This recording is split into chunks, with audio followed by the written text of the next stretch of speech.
This question is from Isabel.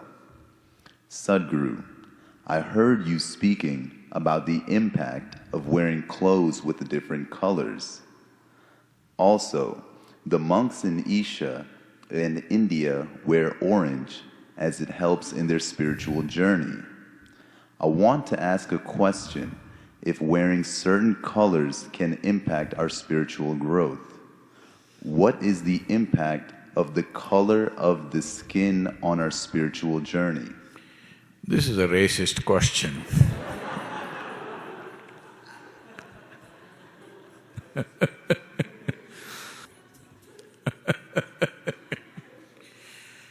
Well, the monks in India don't wear orange clothes. They largely color their clothes with the soil, with red earth, because we want to exist here as understanding always, existentially understanding, experientially understanding that what my body is just an outcrop. So there is a tradition in India of going and meditating near anthills. In this part of the world, I have not seen anthills growing like this. Do you have? I have not seen any in this region. But in southern India, everywhere in the country, generally in the tropical country, the anthills grow like that, and people believe, or for a long time believed that this is a snake house. Because snakes go inside in search of some protein, because the termites are super rich in protein. Because this whole thing that they build, they are mixing with their saliva, which is a very high-quality protein, very high-quality protein. They're mixing with the soil and they're building it that it withstands any kinds of monsoon, any kind of weather. Architecturally, it's fantastic. And in a way, our buildings are also in the Isha Yoga Center in India designed like a termite hill. I learnt engineering from them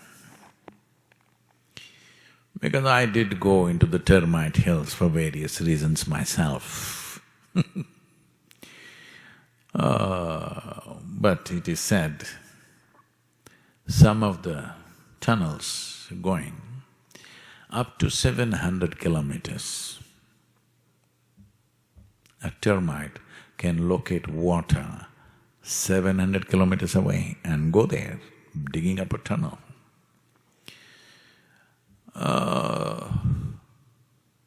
A lot of people who don't have any water divining capabilities have this tendency to believe where there is a termite hill, there will be water, and they dig wells near a termite hill, but it could be 700 kilometers away. It's happened to quite a few people that they did not find any water. Sometimes it is true. So, the idea is to be always conscious that your physical self is just an outcrop of the land that you walk upon. That's not of great significance. Keeping it well is important.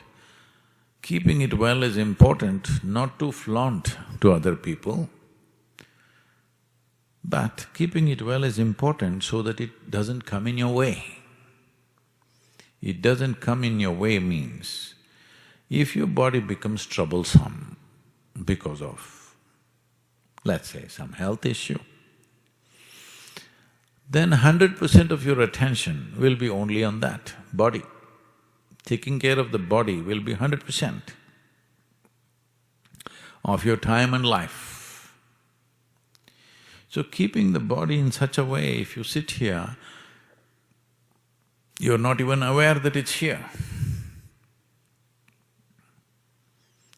Otherwise, the various compulsive cycles in the body will keep you busy all the time. You should have seen the initial arguments when I came to this country and I said, the sessions are 3 hours long. They said, no way, our bladder capacity is only 1.5 hours. We need a break, otherwise we can't do it. Well, after the second day, nobody asked for a break, that's a different matter. But first day when they come, they say, no, this looks tyrannical, 3 hours, no toilet. Why did they build so many if we cannot go and use it? Toilets are not built for you to use it by choice. When the body's compulsions demand, we use it. But when the compulsive cycles are too short, then this keeps you busy all the time. Eating, toilet, relieving yourself endlessly, this will keep you busy. But once a certain ailment or pain or something manifests in the body, it will keep you 100% busy. So keeping it well is not about showing it off to somebody, how my body is. Keeping it well is, it's not in your way, it's not an impediment, it's a platform upon which you can stand. The same goes for the mental structure, and mental structures, which I know many people will start an argument on this, but your mental structure and your physical structures are very connected. If you keep your physical structure and the cycles in the body at a certain level of stability, psychological stability is a kind of a consequence. Well, people will argue because they think mind is a separate world by itself. Yes, their mind is because it's a separate mind, it's a separate world, it's not here. But your brain is also body, isn't it? And today if you have psychological problems, you don't inject something into your head, you put a pill in your stomach and it works. So obviously, physiological stability, the chemical stability in the body is vital for how your mind is.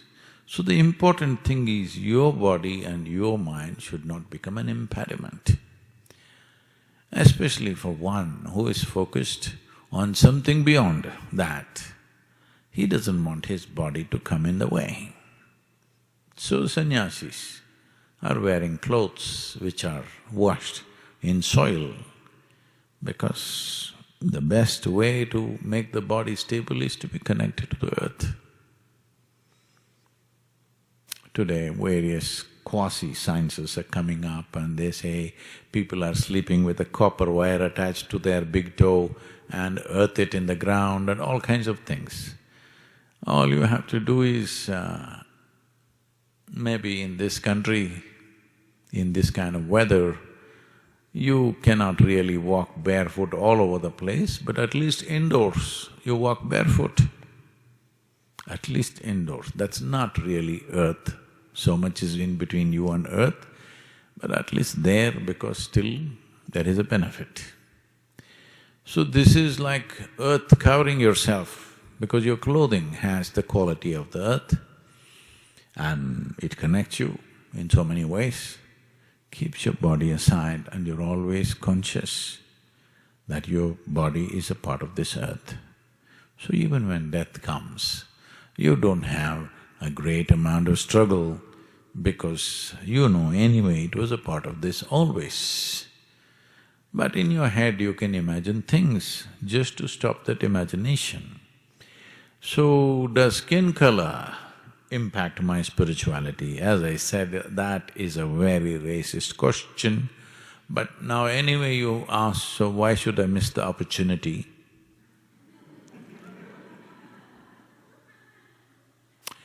This is the best skin color. If you want to be spiritual, you must burn yourself to this. otherwise you're not going to make it.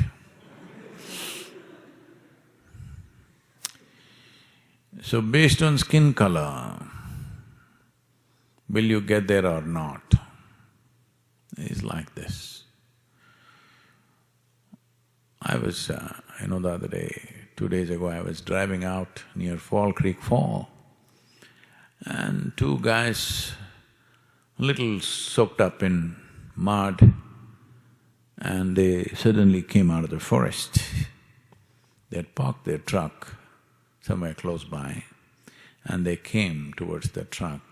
Then I saw they were carrying crossbow. They had arrows and a crossbow. So they're hunters. When I looked at them, the first thing, the way they were soaked in earth, because they've been lying there somewhere, and previous night there has been rains in the area, so they're all kind of a little damp with that. It reminded me of my days in the forest. Well, I never took a crossbow because I had no intention of hunting, but just being in the forest. After a week, these guys were out just for a couple of hours or maybe a few hours. I was out there for weeks. When I came back, soil was everywhere, You had to come and clean your ears, your nostrils and everything, because earth will soak into you. But they had crossbows. Let's say these two guys, next time they went hunting in the month of December, they got lost. The game warden had told them, when you get lost, don't worry. If you get lost in the mountains, don't worry, just fire 3 shots in the air. I will come and find you. So they got lost and they fired 3 shots. Nothing happened. They left another 15 minutes, fired 3 more, nothing happened. Another 15 minutes, they fired 3 more, nothing happened. Then they got desperate. Then one guy said, I have only 3 arrows left.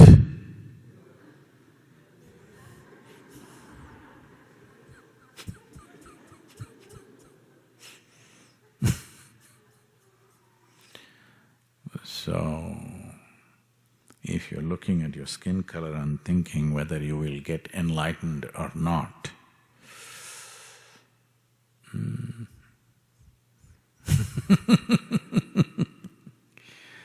well, you're really not even going skin deep,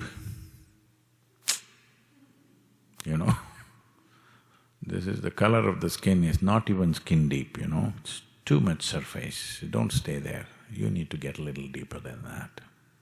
So